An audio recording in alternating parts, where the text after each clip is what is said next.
Tanks, hulking behemoths of metal, the undisputed kings of the battlefield. For decades, these armored beasts have been the backbone of military might, and nowhere is this truer than in the arsenals of America and Russia. These two superpowers have long produced some of the most iconic and fearsome tanks the world has ever seen. Today we'll pit them against each other. Who will emerge as the top dog? Let's find out. American tanks like the mighty Abrams are absolute units. They're big, bold, and look like they eat lesser tanks for breakfast. You see one of these things rolling down the street, you know America means business. The Russians, on the other hand, prefer a slightly more compact approach. Their T-90S, while still formidable, are a bit more petite. Think of it like this. The Abrams is your classic American muscle car, all raw power and brute force. The T-90 is more like a nimble sports car, quick, agile, and designed to outmaneuver the competition. Both approaches have their merits, of course. The Americans like their tanks big to provide a stable platform for that massive gun. The Russians, well, they like to squeeze their tanks into tighter spaces. Different strokes for different folks, I suppose, but one thing's for sure, neither of these tanks is going down without a fight. Now, some people might think that tanks are all about brute force and heavy armor. And while it's true that they're not exactly known for their grace and agility, you'd be surprised how quickly these things can move. The Abrams, for example, packs a gas-guzzling turbine engine that can get it up to a respectable 45 miles per hour on the open road. Not exactly a Ferrari, but then again, have you ever seen a Ferrari drive through a brick wall? Didn't think so.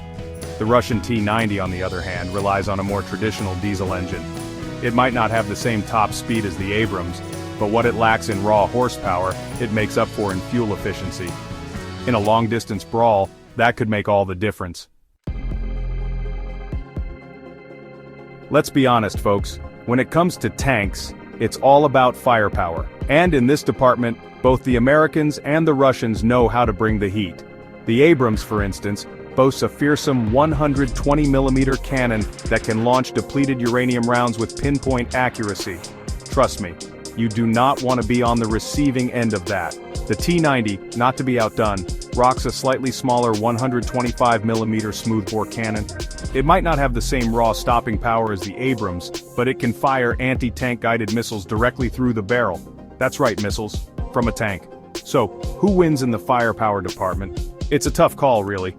The Abrams has the edge in raw power, but the T-90's ability to fire missiles gives it a certain versatility. Of course, having a big gun is no good if you're not around to use it. That's where armor comes in. And let me tell you, these tanks are built like the proverbial brick outhouse. The Abrams, for example, is protected by layers upon layers of depleted uranium armor. It's so tough it can practically shrug off an anti-tank missile like it's nothing. The T-90 relies on a combination of composite armor and explosive reactive armor.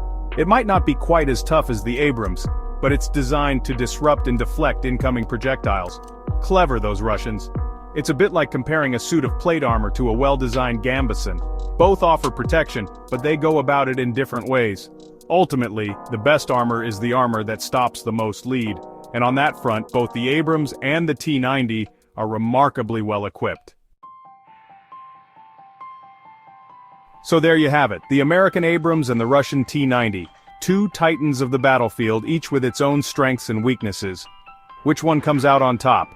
Well, that's a bit like asking which is better, a hammer or a screwdriver. It all depends on what you need it for. The Abrams is a powerhouse, a blunt instrument of destruction that's best suited for open warfare. The T-90, on the other hand, is more of a scalpel, a precise and deadly weapon that excels in urban environments. In the end, the winner of this showdown is, well, it's a draw. Both tanks are incredibly capable machines.